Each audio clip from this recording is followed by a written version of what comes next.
Mak bayar lu, Mak. Bayar lu. Tak apa, bayar sendiri. Masih asing. Ini kalau aku bayar table ni tak tembus 500 ni.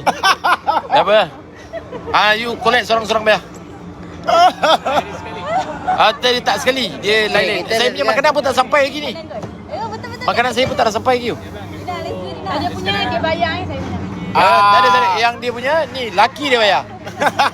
Saya bukan laki dia. Ni laki dia bayar. Aku bau AI sementara, bukan permanent. Ya. Fury bayar. Oh, kanan dapat tu jalan. Berapa? Itu bukan suara Rina Tai. Itu suara bini Fatazi. Kiri. Mana dia Rina gila? Kiri. Ada Pija dengan apa ni? Bini Fatazi apa nama? Itu bagi kat mana? Kak apa? Shima. Dengan Kak Shima. Sekejap, terlalu di sini sekejap. Ya Allah. Main nak mulut dia. Asing. Malah kena campak kat tu. Mana dah? Kau jangan lawan Kak Shima kau. Kalau tidak memang dia takkan. Potong balikkan meja ni kau. Dia ambil dia tak main nak rasa roti tu rasa apa? Roti apa? Nanti rindu Malkosha. Yeah.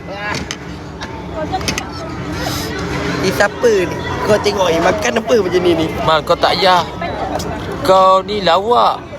Lah. Eh, Mal. Salmon kau. Makan salmon. Kau makan salmon malah kau. Wow. Gila, sejak masuk AI ni makan Makan salmon je. Alhamdulillah batal belanja. Alhamdulillah batal belanja. Yang depan ni mana? Oh, betul. Ya, betul. Ya. Wih, sedap ah. Sekejap, sabar. Belum bunyi tak?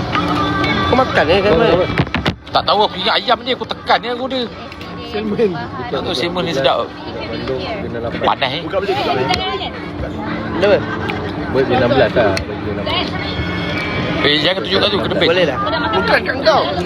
Sabar, aku tengah live pun. Tak apa, aku biar sendiri yang depan.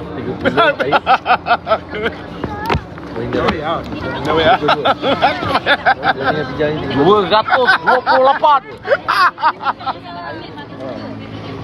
Sekejap, sabar nah. Baik.